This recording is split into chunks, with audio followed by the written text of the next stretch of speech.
Hello and welcome. Thank you all for joining us. We are here live on the Fox D Network. We've got Ron Hamlin and Evan. I am so sorry. I don't think I got your last name, McGraw. Oh, no worries. Over in the corner. Got you guys here for an interview. They own a gaming esports coaching company. Before we get into all the questions and the fun stuff, I do want to just give a quick plug to the Fox D Network. The Fox D coin is a totally community-driven coin with no pre-mine and no developer's wallet that is keeping the coin held behind a wall. Fox D is 100% transparent, and it is open to everybody and anybody, making it a coin for the people and by the people. The unique advantage of the Fox D coin is what it offers, and that is utilizing this right now, the Fox D network.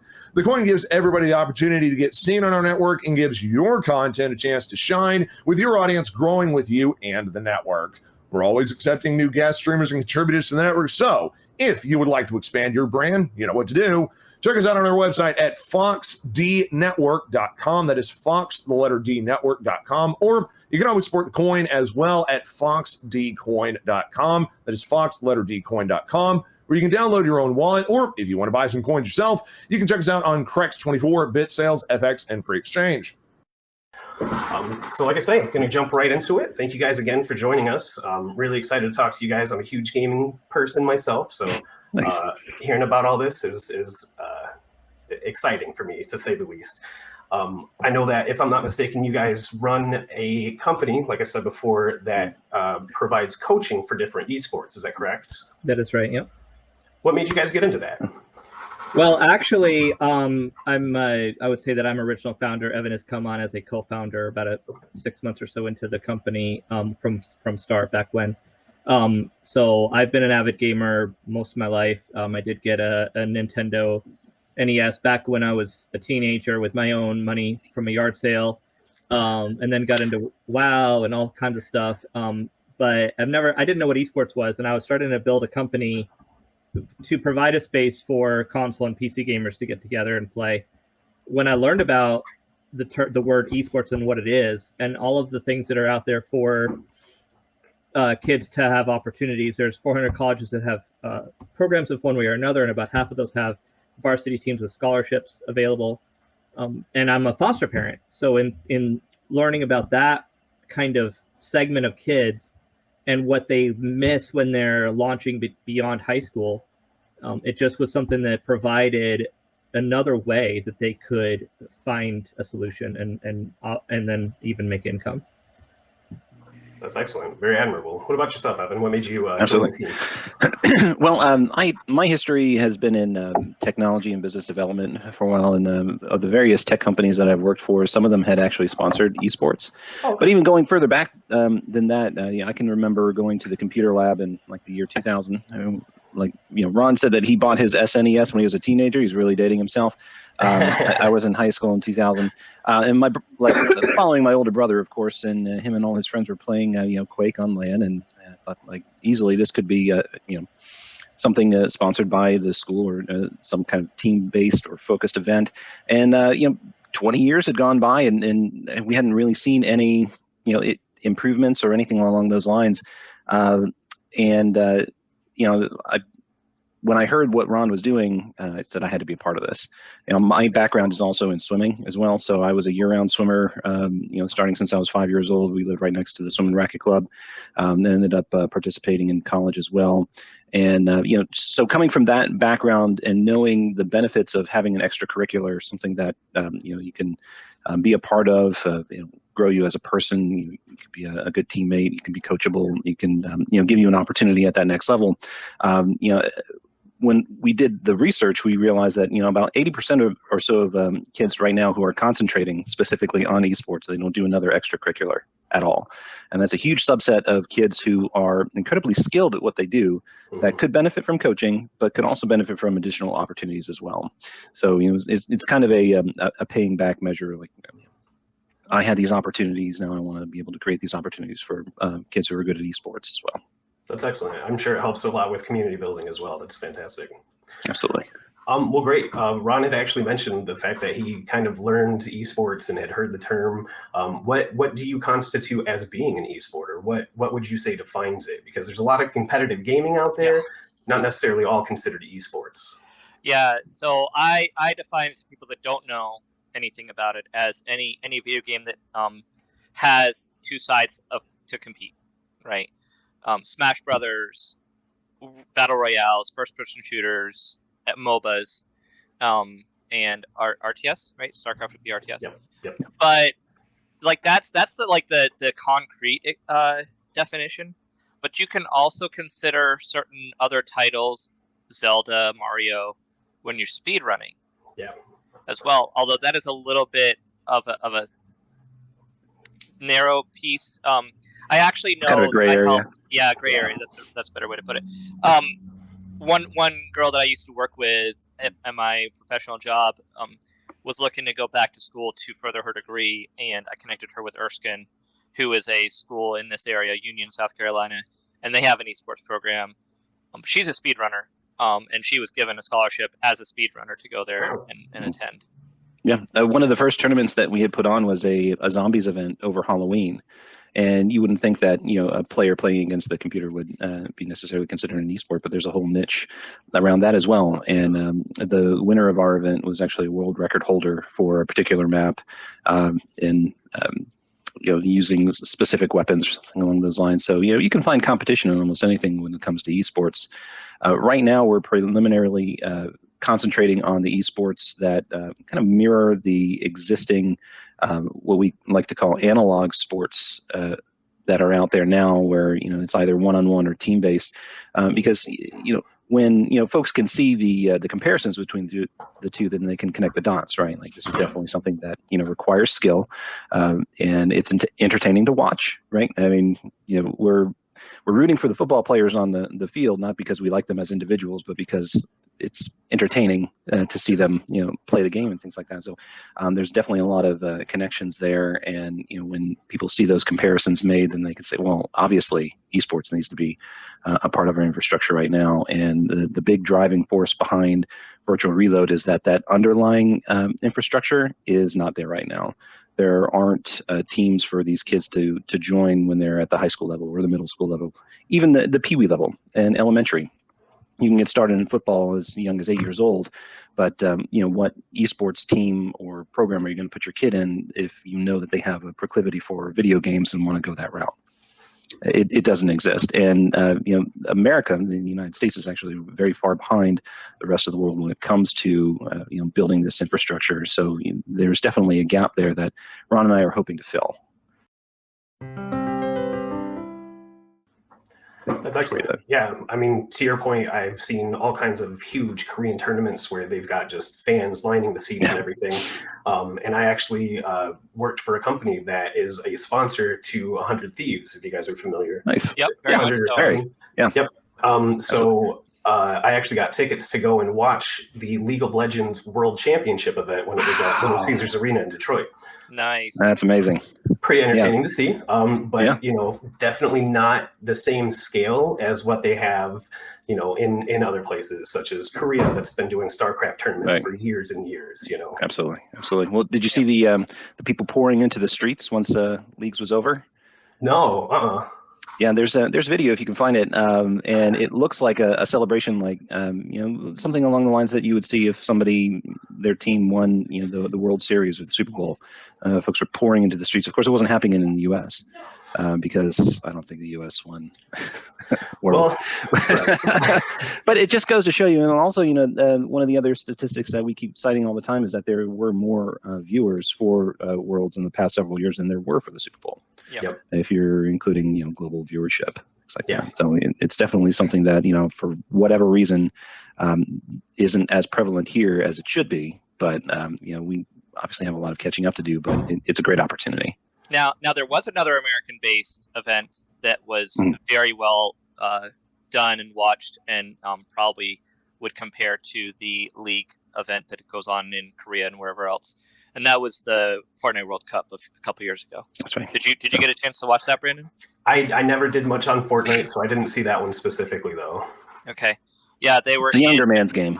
I would have to look up. I would have to look up some of the details to know this for sure. But they were in a a football stadium somewhere, one of the ones that they play major, NFL events in and things like that.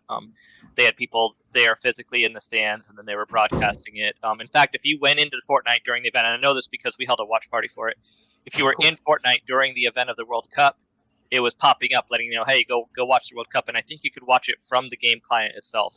Oh, cool. That's which is cool. pretty amazing how they did that. Absolutely. So. Yeah, I mean, a lot of these NFL stadiums lend themselves very well to esports events. I mean, Ron was just down in, was it Mercedes-Benz Stadium for an Atlanta Falcons game where after the game they played was Rocket League. Rocket League, yeah. They were posting it to the Halo screen above the stadium. Right. And when you think about it, they're giant televisions or monitors, right? Yeah. Whichever vernacular you use now. But yeah, no, it works perfectly. And I would love to one day do a tournament in Jerry World down Dallas on that 100-foot screen that he has. Yep. So I mean, it'd just be perfect. Yeah, to your point, they're excellent venues for it. And I know that, giving out those big venues or having them booked and available for these sports is a costly thing. But to your point, esports is growing to a massive scale at this point. Do you guys know what the esports industry brings in annually as far as finances goes? It's a couple billion right now. I don't know the exact numbers. Right. I believe one of the things I had looked at recently said in a couple of years it's going to be 5 or more billion. Yeah, and that may actually go to answer a previous question that I had about why hasn't it really taken off, is because the advertising dollars may not necessarily be there right now. I mean, it is a multi-billion-dollar industry, but if you talk to the experts, they'll tell you that it's mostly investment side right now, not so much revenue. So once the revenues start to catch up with the investments, then you'll start to see esports really explode. But and again, it just goes to show you that we're really getting in there at the ground floor right now, and everything kind of builds on one another. If we are able to establish these fundamentals, this building block of esports and esports talent at the lower levels, then we'll be able to increase the amount of opportunities for these esports players at the university and collegiate levels, and there'll be more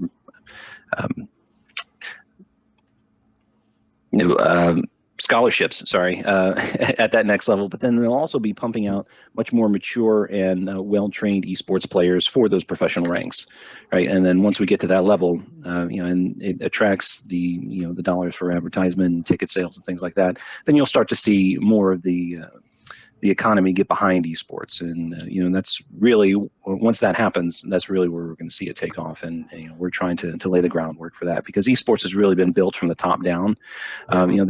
There are definitely professionals out there, and they're definitely making good living, but they're doing it on their own. And they're kind of taking the opposite approach that all the analog sports athletes have taken, where they've started young and they've worked their way up and they've finally made it. And we're able to, flesh out not just professional leagues, but amateur leagues. And, how many different leagues are there for amateur baseball right now? It's I think it goes from single A to quadruple A, or however and deep it goes. Baseball players out there, correct me. But, that doesn't really exist for esports just yet. But once it does, then again, it'll catch up to the rest of the world, and we'll have finally made it. Yeah, to your point, I mean, I think the advertisers getting on board is going to be a big part of it. I've seen, I think the only commercial that I can think of that was by a major company that featured an esports player was one of the famous League of Legends player, Doublelift, was in a Mercedes-Benz commercial. Nice. Yep. But again, to switch it back, it's something that you will only see on Twitch, or you will only see on the actual stream itself. And that actually kind of leads into another question that I had for you guys. What do you see as being the best broadcasting platform for esports? I mean, of course, in person is going to take off eventually. Right now, 90% of it or more is on Twitch. Would you like to see it on something like ESPN or other sports channels, maybe its own channel?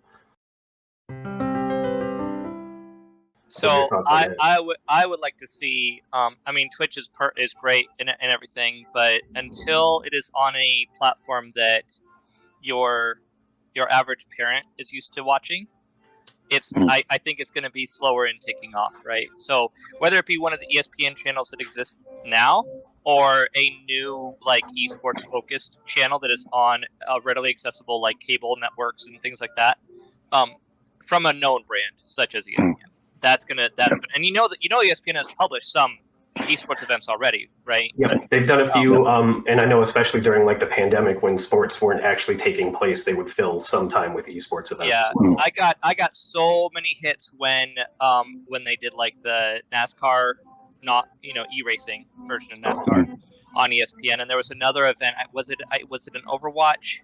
I can't remember if it was an Overwatch League event or if it was like some Rocket League, whatever it was. But there was two different events happened on ESPN, and everybody that knew what I was doing was like, "Hey, I saw this on ESPN." Blah blah blah. So, I mean, it gets a lot of attention when it shows up there. Right. Yeah, it definitely adds a lot of legitimacy, and again, it's where all the money is, right? In our early days when Ron and I first started working, we interviewed lots of folks who were putting on their own events and things like that, and we said, "Hey, weren't you excited when such and such an event appeared on ESPN2?" And there was actually some backlash to that comment, like, "Well, we don't need ESPN2. We have Twitch. We have our own, grassroots, platforms that we're operating on, and all that's great if the advertisers and the money flip back over to Twitch and where all the gamers are. So we're kind of in that in-between space where, do we want to promote esports on the terrestrial platforms? Like, are they ever going to go away? They are the 800-pound gorilla. I think that we should, but that doesn't mean that we have to stop broadcasting on Twitch and some of the other grassroots platforms that the esports community has grown up. And, once the advertisers realize that there are a lot of eyeballs on Twitch and a lot of those other platforms, then the money will start coming in. I mean, there are plenty of YouTube stars and Twitch streamers right now that are making a healthy living, and once that also increases, then so will esports. So all of our tournaments right now that we are currently broadcasting, we have a Twitch channel. We broadcast them to YouTube and replay them on YouTube as well. So it also offers a great opportunity for all of those local players. I mean, our local Smash events right here in Greenville, South Carolina, are on our YouTube channel. Anybody around the world can watch those kids compete. It's a really great opportunity. So to answer your original question, I would say certainly Twitch is number one. YouTube would probably number two for platforms. Where it's at currently. Yeah, understood. Yep. Well, excellent. That's perfect. And actually, I've been taking up a bunch of time talking about just esports in general. I know you guys want to talk about, probably the reason that you came in here, your actual company, regarding the coaching and everything else. So just right off the bat, what exactly does that coaching entail? How do those sessions go? Yeah. So our coaches are all, sorry, I wasn't sure if you were done asking your words. I wasn't sure what else to put in there. Sorry, go ahead. Double period. Yeah, exactly. So all of our coaches have some level of experience in esports prior to coming to join us. They either were college players or semi-pro players, or they coached college level or pro level. So we've been very fortunate to be able to field that level of talent.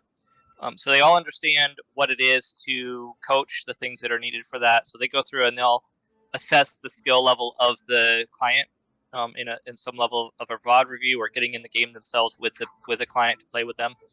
And then they'll start from whatever level the client is at, but we're building out curriculum to start from the absolute basics. Going from setting up your either keys or controller layout to cameras and everything like that, and then setting up drills and going through kind of like from the ground up. Basically, we compare that to like, any other analog sport fundamentals, right? You're not going to go and score a touchdown in football before you learn how to properly move and build your muscles up, and then actually catch the ball and all the stuff that goes into it, right? So that's kind of the approach we take, and our goal is to have someone with us for an extended period of time. We're not really going for just a one-off session type of scenario. We want to be able to focus and help them attain what goal the client has in mind to go to. Absolutely. Yeah. So essentially, if you log on to virtualreload.com right now, it's at the bottom of your screen, and you find one of our coaches, we have coaches for specific titles because we're trying to align the titles and the coaches that we have in those particular titles with what scholarships are currently being offered at the next level. And it's essentially like hiring a private tutor right now.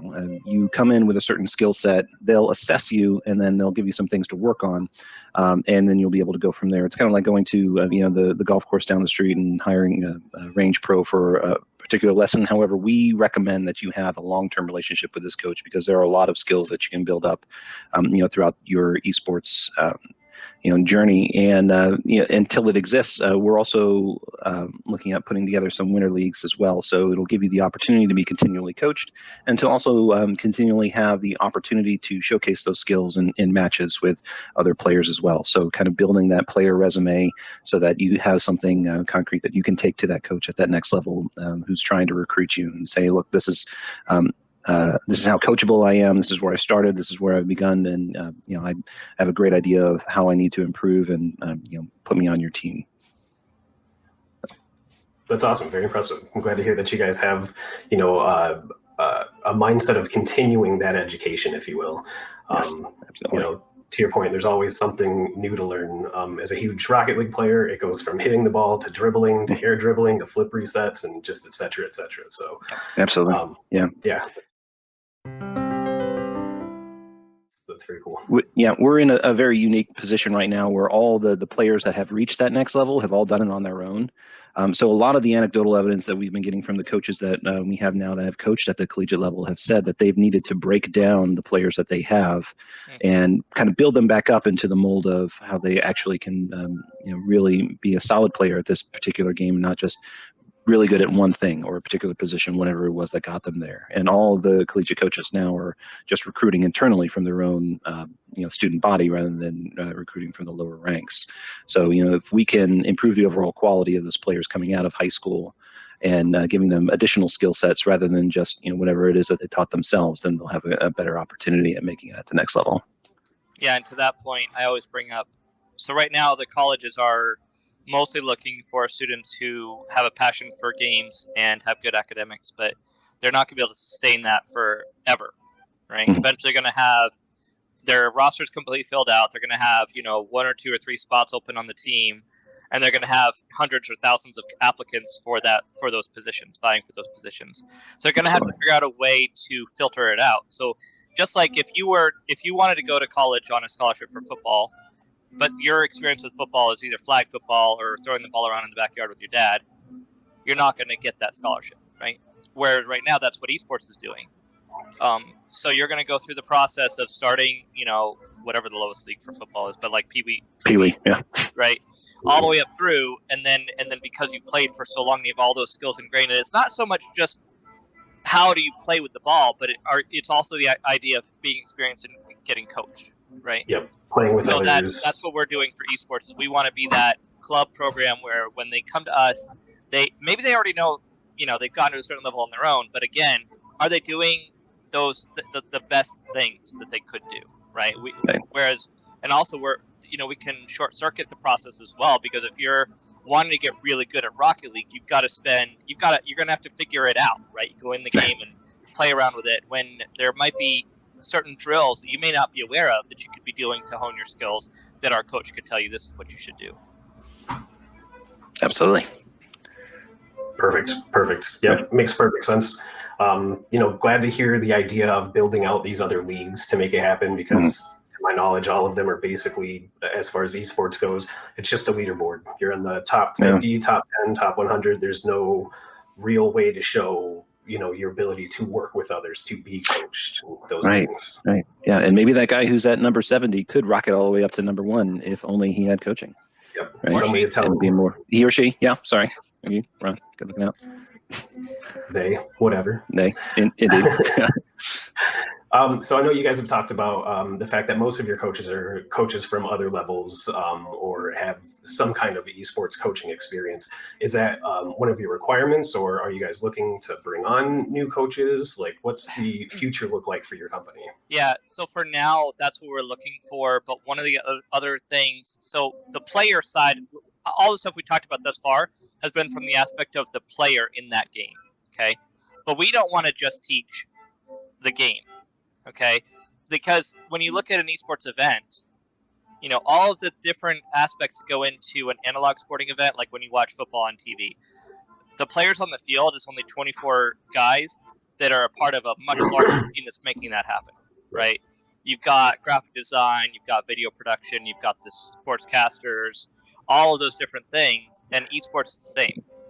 So we want to be able to provide classes and a space for maybe the person that has a passion for announcing said game as a shoutcaster doesn't have the skills on the sticks to play that game at that level, but they love talking about it, right? So we want to have a place for that person. So where was I going with this? Oh yeah, so we want to be like the esports education overall, right? So one of those aspects is coaches. So we bring in someone who may be really good at a particular game, but they've never been taught that game to someone else. We want to be able to teach them through that process. Okay, this is how you're going to take what you know and divulge that to someone else in a way that they can Right. bring it in. Absolutely. Yeah. There's that old adage that those who can't teach, and vice versa. So you might make a really great coach, but not necessarily a really great esports player. We're looking for those folks too, and a lot of new developments that Virtual Reload is working on will help you do that. So we're coming out with curricula on how to become an esports coach. It's going to be something that's going to be available to you through Virtual Reload eventually. But to Ron's point, one of the summer camps that we ran just this past year was teaching kids all aspects of the esports environment. So throughout the week, we were teaching them the particular esport that they signed up for, some other intangibles like cybersecurity. Of course, we were including fitness as well. But we also included, the graphics design, the shoutcasting, and the production value that can go into esports, which requires quite a bit. There's editing that needs to be done. There's an understanding of the tournament functionality that needs to be done. So by the end of that week, the campers themselves were able to put on their own esports tournament and broadcast it live and did all their own shoutcasting and everything and created the final product. And that's something that we did to mirror a program at Oklahoma University, where we spoke with Michael Moog Aguilar not too long ago about his vision for esports in the future, and he is currently offering majors in all of those different fields. So you can go to Oklahoma and you can major in broadcasting or graphic design specifically for esports, which, again, will increase the amount of opportunities for folks in this community exponentially if other colleges and universities also pick up on that and offer the same thing. All starts with one domino, right? You got to get one moving. Exactly. Journey of 1,000 miles. Yeah, you got it. That's exactly it. And while we're on the subject of your coaches and the different availabilities that there are currently, I did have a chance to check out your guys' website before the interview, of course. Nice. Noticed that there's quite a large selection of games that you can be coached on, don't get me wrong.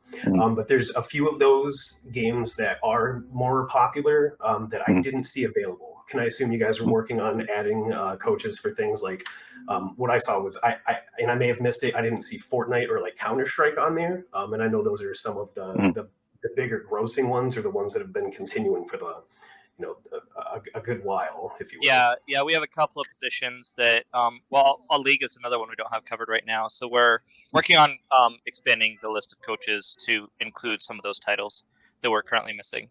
Yes, absolutely. Yeah, and the reason for that is that we're actually being very picky about which coaches that we bring on. There are some sites out there that are just like, you say you can play the game, then you can post your price online, and it's kind of like the Fiverr of esports coaching. We're trying to be slightly different than that, because we're also looking out for our coaches as well, right? If you come to us and you say you're a league coach and you want to fill up your schedule and you want this to become your future career, well, we're not going to hire like 10 other league coaches as well on top of that for you to be competing with them for all of the clients that are coming to us. We want to focus on getting the best possible coach that we can for that particular title, and then filling up their schedule before we open up that job opportunity to somebody else as well, because like I said, we like to take care of our coaches, and we've cycled through some of those. So we did have a Fortnite coach at one point, who moved on to a better opportunity, and definitely don't blame me for that.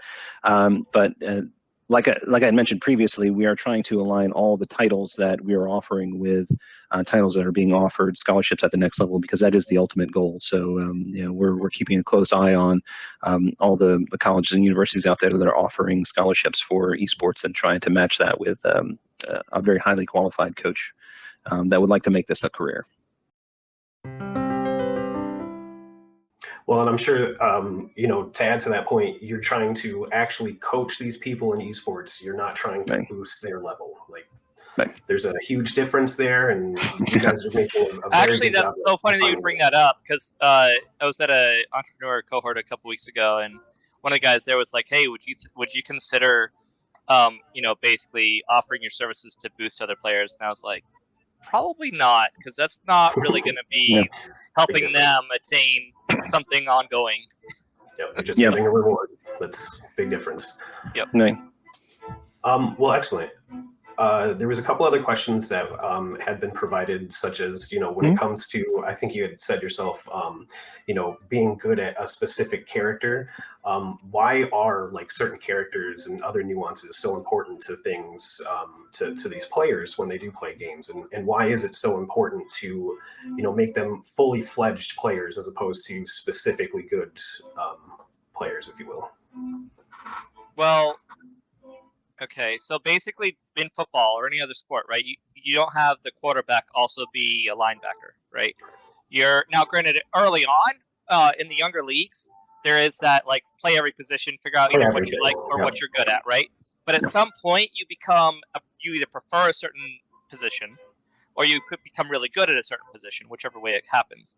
And games are the same way. And then not every game is this, but like Overwatch or League of Legends would be two great examples, right? Yep. You've got all these different roles and positions to play and characters in those roles that perform with different abilities. Yep. So you would become, at the higher levels, you become a very, very good tank or a very, very good support or a very, very, very good mid laner, those kind of things.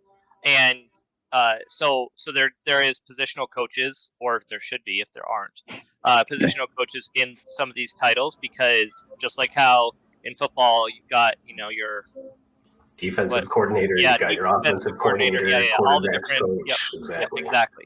So because they get very specialized at the role they play, at the position they play. Yeah, absolutely. So that's the other side of that coin is that it's very important to be well-rounded and be able to learn new skills, because there are some things in esports that are out of your control that aren't necessarily the same way with analog sports, and that's like updates to particular characters or nerfs, right? If you've gotten really far with a particular character and all of a sudden they nerf them, you are all of a sudden no longer valuable to your team.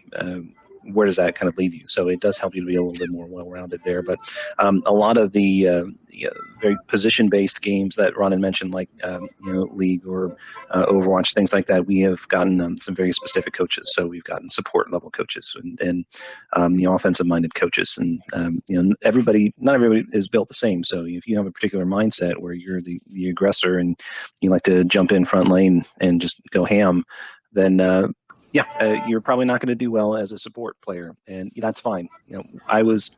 I did every stroke growing up, and once I made it to college, I was sprint, middle distance, freestyle, backstroke. Never had to swim a length of the pool breaststroke ever again, and I was so thankful for it because I was so terrible at it. But I could if you had to, but it wouldn't have been worth anybody's time. But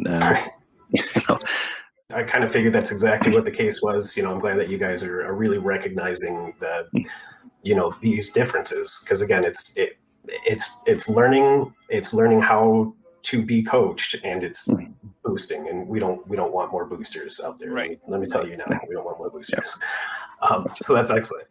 I think the only other question that I had that was kind of predetermined for me, if you will, was well, actually, I believe we already answered that one, so never mind. It was just regarding what constitutes an esports, and I think that was one of the first things that we covered. So, well, one thing is though, why are so many young people wanting to earn their spot in the esports industry? I mean, of course, everybody wants to be in the NFL. There's not really an NFL for gaming right now, unless you want to talk about like the LCS and the RLCS. Like, there's very, very small number of places that you can go with it. And I assume you guys are really just trying to build out, as you said, the infrastructure, give them a reason to want to do these things and a place to go once they have. Mm-hmm. Yep. So thinking about someone who is an esports player, right? But before they're at that level, like they're 10, 11, 12 years old, and they are very passionate about video games. They don't want to go out and run and kick a ball on the field, right? And then their parents, as they're growing up in games, are sitting there telling them, don't spend so much time on the screen. Don't you play too many video games, all this kind of stuff. But that's what they do. That's what they love. So they're passionate about it. esports provides a space where it becomes legitimate. It provides an opportunity for them to either get an education or, and I'm not saying that, there's players out there that don't have an education, but you can either go to college with a scholarship and get, any kind of a degree. It could be a law degree if you wanted it to be, right? Or getting to the professional level to be able to earn income, or even become a streamer to earn income. So there's basically every way you could imagine that they could improve themselves through gaming, right? So now it's taking something that has been a negative impact in their life, potentially, or at least viewed as a negative impact, and turned it into a complete positive. Absolutely. And 80% of the kids who get into an esports program aren't doing another extracurricular. Right. Yeah, absolutely.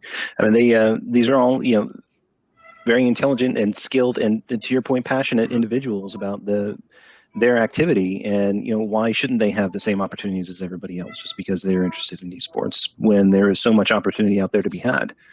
Right. And I think you also nailed it as well during the question, Brandon, is that it gives them a place to belong. Right. They're not just sitting at home by themselves anymore playing against strangers on the internet.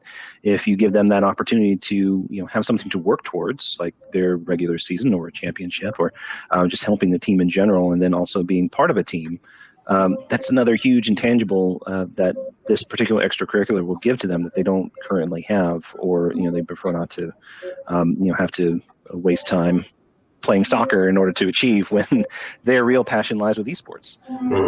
Right. So, again, it's taking something that already exists that, that Ron had mentioned, and turning it into a positive, and really reaping, the rewards from that we're trying to instill. And, it also shows itself at that next level as well. One of the anecdotes that we receive from our college coaches is that a lot of times when these players do make it to the next level, they're not used to no longer being the big fish in their small pond, right? They're a small group of friends that they have, and they're the best player, and all of a sudden they make it to the next level, and they're in the actual room sitting next to a guy who's better than them or girl, and just like not being used to that. And there has been some instances where they've had to learn to become a better teammate. That could play a huge role in not just their esports life, but being a good coworker as well. Right? It's just there are so many opportunities for improvement and advancement of being a part of an extracurricular activity that they're just not reaping right now. And if only it had existed for them, then the things could be incredibly different. Every single coach that we have brought on to Virtual Reload has said to a person, I wish this had existed when I was coming up. And that's all the evidence that we need to know that we're on the right path. Yeah, no, absolutely. And that's, one of the big reasons that I was so excited to do this interview for you guys, because I absolutely fall in that category. I did play multiple sports all throughout high school: football, basketball, tennis. I played anything I could just to get some energy out. But every second that I had available, I was sitting down and playing some Halo or playing Call of Duty back in the day. So yeah, to have this kind of a service available is it's a game changer. It really is. It's going to really open up a lot of opportunities for a lot of people.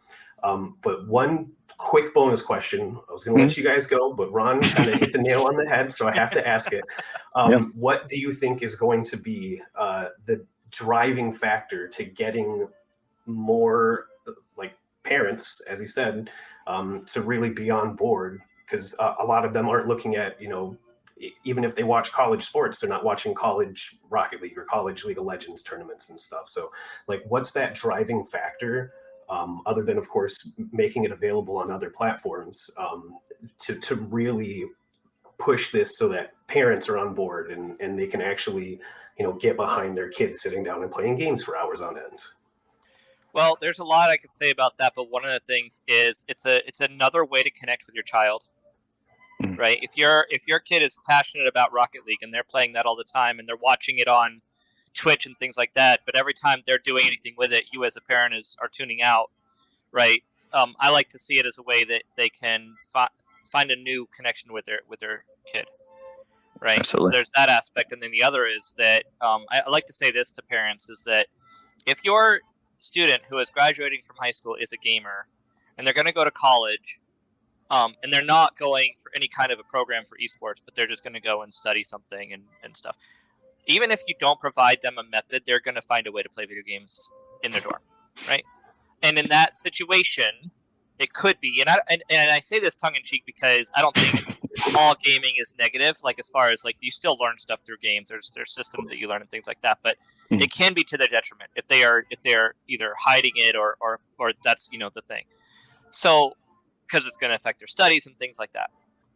Versus putting them into an esports program in that same school or a school next door that has a team with scholarship. You're on the varsity team, even if you don't have a scholarship while you're on that team, you still have to have a certain grade level to stay on the team. Stay eligible. Right? Yep. Now it turns that game time that they would be playing secretly, if you will, into a positive impact, right? Because they've got to perform for the team and they've got to perform in their studies. Absolutely, yeah. It's a carrot and a stick. And to build on that, for the most part, I don't want to be too presumptuous here, but parents love their kids, right, and want to see them happy. I think you broke ground on that one. That was See, 404 stop error on Ron's face. yeah, right, exactly. No.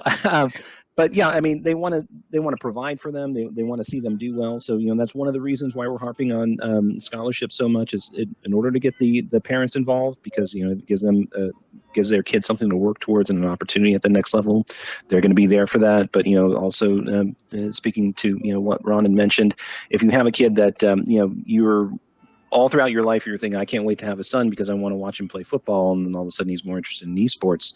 Now, wouldn't it be better for you to go cheer him on during his esports tournament than nothing at all? And we have real life experience of that as well. When at the end of our camps, our campers were invited to participate in several tournaments for cash, right? There were cash prizes involved, and all of our campers that were entered ended up finishing in the money. But what I loved seeing most of all was that the tournaments took place on a Saturday, so the parents were able to come and watch. So they came to our location, they sat behind their kids, they watched them play. Some of the parents were shouting out, like, don't forget to up B, or do this, that, or the other thing, and they're really getting involved. And once we told them, like, well, hey, your child finished first, and here's the prize money, there was even better. That all the experiences were the cake, and that was the icing. So and then as they were leaving, we were like, in the future, your child could potentially get a college scholarship for this. They had no idea. I believe the mom's direct quote was, "You're kidding," and we're like, no, it's what we're working on. And so a lot of what we're doing right now is all education.